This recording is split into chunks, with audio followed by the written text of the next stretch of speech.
Olá pessoal, essa é a terceira edição do programa Contagem Regressiva, essa contagem que estamos fazendo até o dia das eleições, dia 7 de outubro.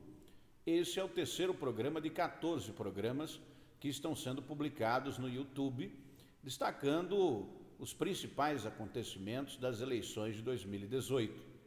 E hoje eu vou falar sobre segurança pública, aqui na Paraíba. Um tema que interessa muito aos cidadãos, que vez por outra, ou quase sempre, está presente nos debates e que cada candidato tem uma posição sobre essa questão. Eu destaco aqui a posição de três candidatos, três dos principais candidatos ao governo da Paraíba. O José Maranhão, o Lucélio Cartacho e o João Azevedo. É importante que a gente tenha em mente que o João Azevedo, que é do Partido Socialista Brasileiro, é um candidato que representa o governo. Ele era secretário de Ricardo Coutinho e está como candidato, ele é engenheiro. E ele defende o atual modelo de segurança pública, com algumas pequenas modificações. Eu separei um vídeo dele aqui para que a gente possa analisar a proposta. Também separei a proposta de Lucélio e de José Maranhão. E vou trazer para vocês agora esses dados, esses vídeos, mas também vou trazer um dado muito interessante, que é do Anuário Brasileiro de Segurança Pública. Uma edição especial acaba de ser lançada e eu trago para vocês não só dados sobre o Brasil, mas principalmente dados sobre o estado da Paraíba. E nesse momento eleitoral, é muito bom que você, eleitor, saiba avaliar se o estado da Paraíba está cumprindo com suas obrigações, oferecendo um bom serviço de segurança pública, ou se o estado da Paraíba não está oferecendo um serviço de segurança pública decente.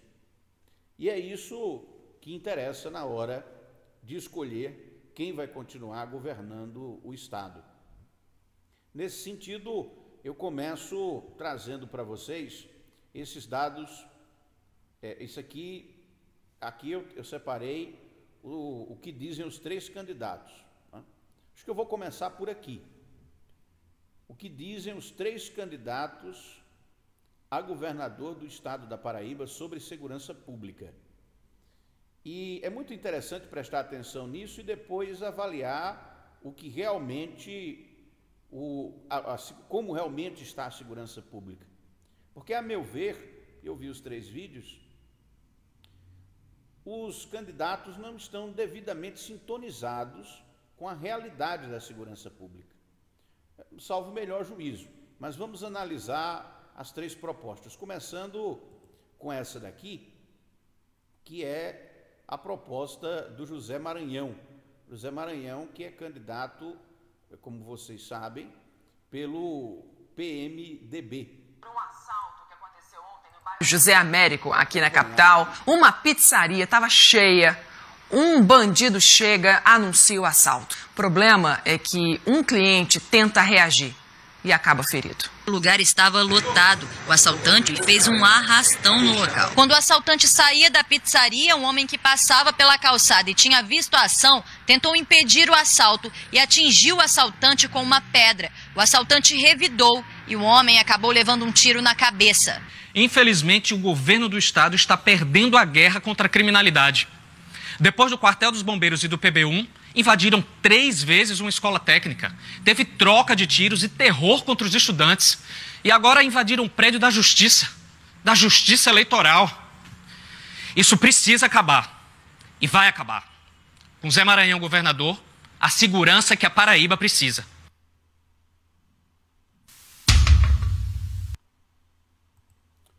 Basicamente, essa aí foi a proposta apresentada, disponível, né, no site do candidato.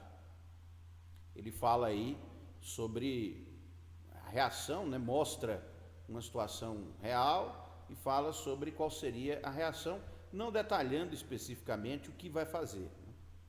Aqui nós temos, também falando sobre segurança, a proposta do João Azevedo. Vamos acompanhar. Ele, João Azevedo, é candidato pelo PSB, que é o candidato do governador Ricardo Coutinho. Repare que ele defende, né, o atual modelo de segurança pública e faz algumas propostas. A Paraíba teve nos últimos anos mais de 228 milhões de reais investidos na infraestrutura. Nosso governo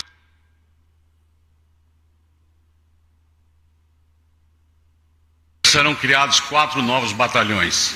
Além do batalhão especializado para a área de turismo, nós vamos dividir, desmembrar o de Juazeirinho, implantar na região de Sapé, Mari e também lá em Ilhandra. É treinando e capacitando as polícias que nós vamos realizar uma segurança cada vez melhor.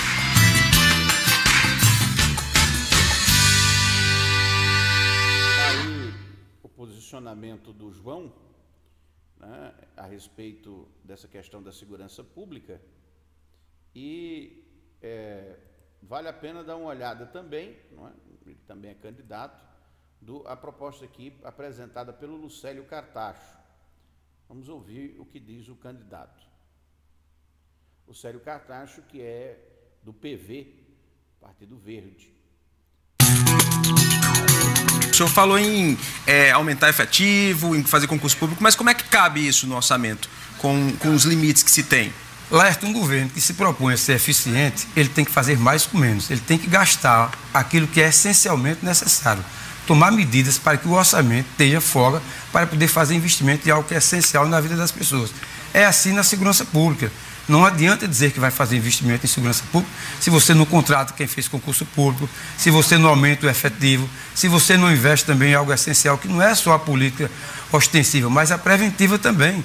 A nossa juventude está aí hoje no mundo das drogas, exatamente, muitas das vezes, por falta de oportunidade, Bruno. Candidato. A gente está percebendo, para concluir, Léo, que a gente precisa realizar políticas públicas, levar esporte, levar cultura, principalmente para aquelas áreas mais carentes, onde tem uma violência muito maior. E o mapa da violência detecta muito bem isso.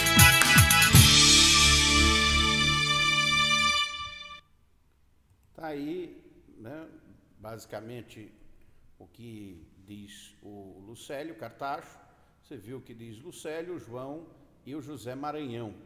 Os três aí apresentando, digamos assim, o que eles entendem como proposta para enfrentar esse gravíssimo problema de segurança.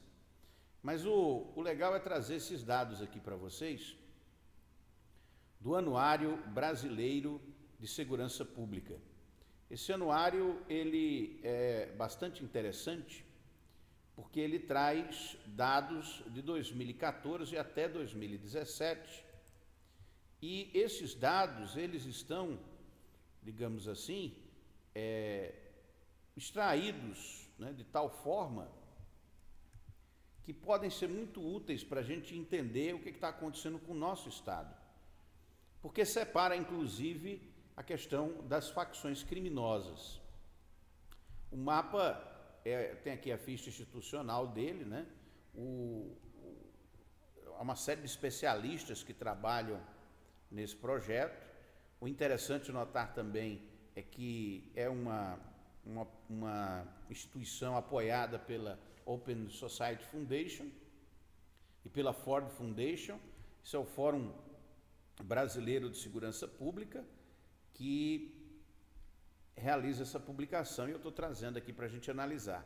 Vocês reparem que todos os estados brasileiros estão aqui e que há um foco no mapa das facções prisionais no Brasil.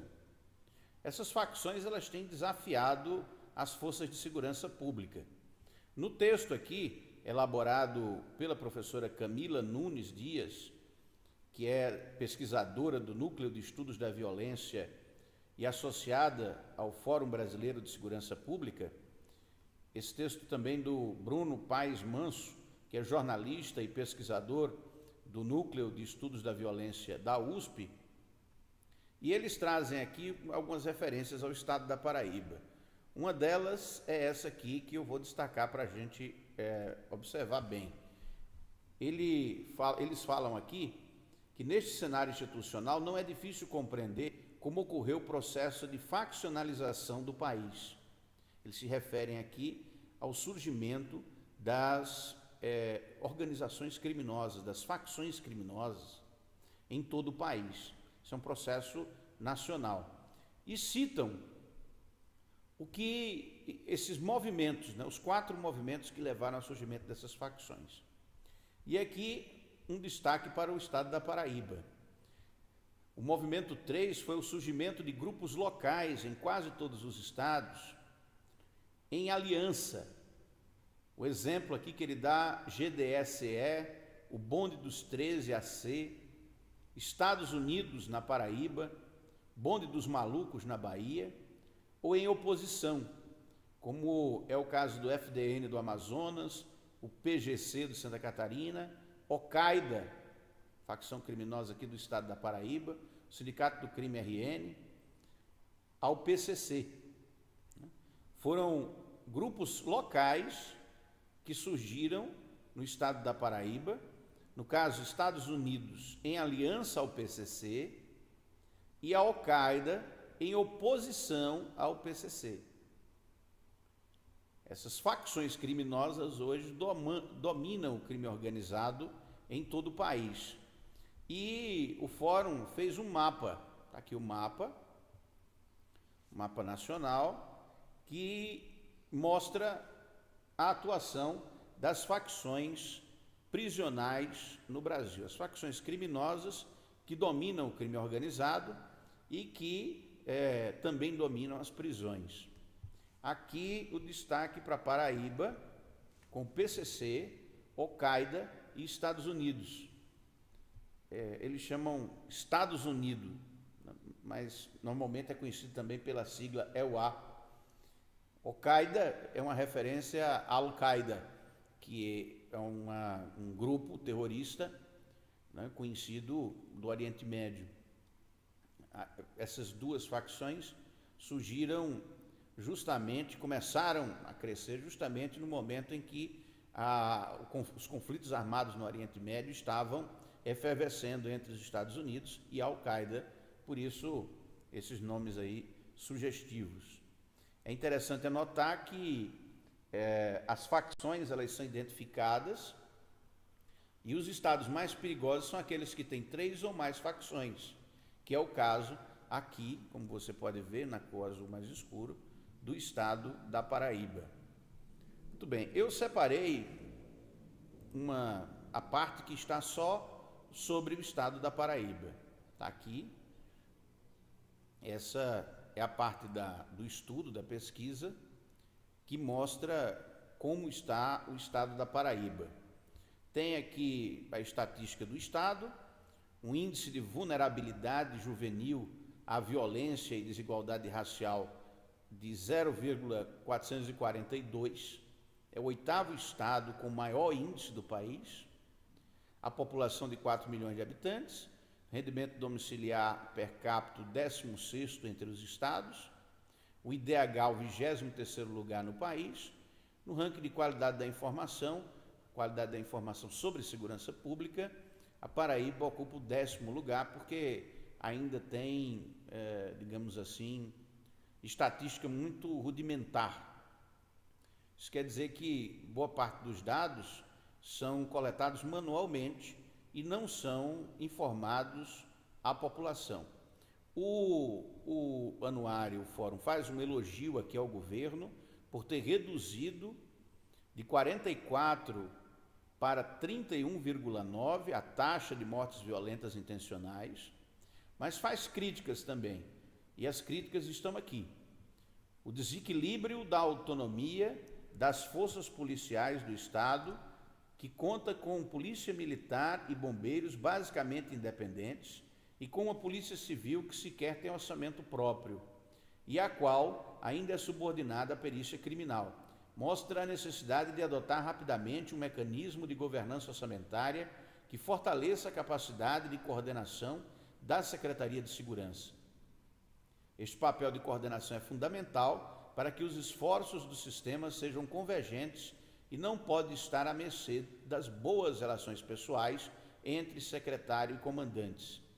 Outra crítica é que os crimes violentos contra o patrimônio ainda não entraram, de fato, na pauta do Estado e a situação do sistema penitenciário é gravíssima, com uma quantidade de presos 117% superior à de vagas e estabelecimentos penais, muitas vezes em situações para lá de desumanas. Repare que é o mesmo documento que elogia o governo por ter reduzido os crimes violentos, as mortes violentas, os assassinatos. Mas faz aqui uma crítica, uma constatação científica da falta de atuação do Estado no combate aos crimes violentos ao patrimônio. E aqui faz outra crítica. Boa parte das estatísticas criminais são ainda produzidas manualmente, em poucas unidades policiais, ou poucas unidades policiais são informatizadas, o que ilustra os enormes desafios para os avanços tecnológicos no sistema de segurança. Todos nós sabemos disso. As delegacias do Estado da Paraíba não estão conectadas entre elas, nem na rede mundial de computadores, nem no Sistema Nacional de Segurança. Isso atrapalha muito o sistema de inteligência. Basicamente, a polícia trabalha às cegas no Estado da Paraíba. A Polícia Judiciária deveria ter um efetivo muito maior, não só de delegados, mas de escrivães e agentes. Era preciso muito mais investimento em logística, infraestrutura e tecnologia, e é isso que diz o Fórum Brasileiro de Segurança, o mesmo que elogia o Estado da Paraíba pelos avanços. Está aqui a responsável pelo estudo, a Isabel Figueiredo, que é advogada, mestre em Direito e consultora sênior do Fórum Brasileiro de Segurança Pública. Ela foi secretária adjunta de Segurança do Distrito Federal e diretora de Ensino e Pesquisa da Secretaria Nacional de Segurança Pública, portanto, não se trata de uma pessoa sem experiência. E aqui estão os dados, resumidos, oficiais esses dados, hein? As mortes violentas intencionais, que somaram 1.286 pessoas que foram vítimas de morte violenta intencional, está aqui a sigla MVI, em 2017, a taxa de 31,9 por 100 mil habitantes, é o 14º estado mais violento do país e aqui um destaque positivo para o governo, queda de 16,7% em relação a 2014. Nos homicídios dolosos, houve queda de 18,3%. Também um dado positivo para o governo. Mas vamos aqui a mais dados sobre segurança, porque não é só esses dados positivos, porque esses dados positivos aqui, eles são divulgados exaustivamente pelas autoridades governamentais, fazem parte, inclusive, da propaganda eleitoral do candidato João Azevedo. Mas vamos aos dados, outros dados sobre segurança que importam, tanto quanto esse da morte violenta. O latrocínio.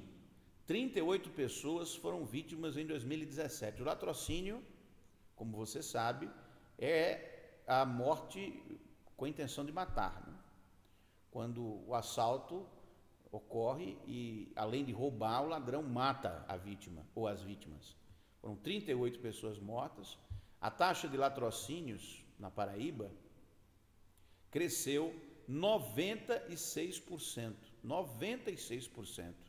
Entre 2014 e 2017, portanto, durante o mandato do atual governador. A lesão corporal seguida de morte cresceu 17,6%. A vitimização policial cresceu 200%. Isso aqui é o resultado de uma polícia que não está em condições de se defender da criminalidade. Os policiais precisam ser melhor protegidos, a maioria deles morreram fora de serviço, muitos deles fazendo bicos, fazendo trabalhos extras, porque o salário que eles ganham como funcionários públicos não é o suficiente para manter a família, apesar de terem atividade que deveria ser, pelo menos em tese, exclusiva, muitos policiais fazem bico e esses bicos resultam, às vezes, em morte do policial. Letalidade das polícias, com 30 vítimas, cresceu 27,8%. Morte de mulheres, o chamado feminicídio, com 22 casos registrados. 76 mulheres vítimas de homicídio, 22 casos de feminicídio. A violência entre pessoas negras, no que diz respeito à taxa de homicídios, é de 46,5%. Repare que há uma ligação, né, que precisa ser melhor estudada do ponto de vista sociológico, e porque as pessoas negras são as que mais se envolvem em homicídios. E aqui esse dado é um dado extremamente importante, e esse é um dado que você só vai ver aqui, porque o governo não mostra esse dado, e por algum motivo a imprensa também não tem interesse de mostrar isso, a grande imprensa, pelo menos, não mostra. O aumento de 102% no período de 2014 a 2017, portanto, durante esse mandato do governador Ricardo Coutinho, de veículos subtraídos. 5.267 carros e motos roubados.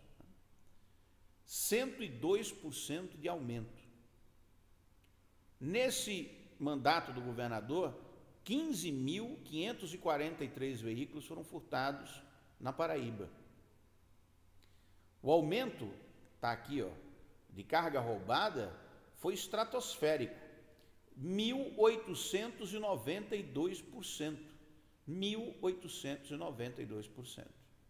Aqui, esses dados aqui mostram a atuação dessas facções criminosas, Al-Qaeda, Estados Unidos e o PCC, aqui dentro do estado da Paraíba. O sistema prisional, a gente já tinha falado, né, com superlotação, 42% dos detentos são provisórios. Os gastos com segurança pública aumentaram, segundo o estudo, 10,5%. Entretanto, esses gastos aumentaram, mas, como você vê, em alguns setores, como é o caso dos crimes patrimoniais, houve aumento significativo. A violência sexual contra as mulheres com aumento de 2,6%. E aqui a taxa de desaparecimentos e apreensões de armas de fogo. Esses são os dados do estado da Paraíba. São dados, né, oficiais, colhidos, como eu disse, do Anuário de Segurança Pública. É importante trazer esses dados nesse momento, porque, como você viu, os candidatos aparentemente não conhecem esses dados. Ou, se conhecem, preferem não falar a respeito deles diretamente, apresentando propostas que resolvam o problema. Como é que diminui o número de cargas roubadas no estado da Paraíba? Como é que diminui o número de carros roubados, de motos roubadas? Como é que diminui a taxa de assaltos, de ataques a bancos, que na Paraíba é a maior do Brasil? Como é que diminui os assaltos? Vai fazer o quê, especificamente? Esse é um problema grave no estado da Paraíba e vai a bomba chiando, né, de presídios superlotados e dominados por facções criminosas e o número de assaltos crescendo extraordinariamente. Isso aí está na mão do próximo governador do estado da Paraíba, seja ele quem for. E eu acho que seria importante que você, eleitor, cobrasse do seu deputado estadual e também do seu candidato a governador propostas concretas para resolver problemas concretos como esses que estão aí. Essas publicações estão online, disponíveis na internet, podem ser consultadas por qualquer um. Esse é mais um contagem regressiva Se você gostou, deixe seu joinha, seu like. Ative as notificações, inscreva-se no canal, porque daqui para as eleições estaremos publicando um vídeo por dia. Esse é o terceiro vídeo de uma série de 14. Arquimedes de Castro em especial para o Contagem Regressiva. Tchauzinho, pessoal.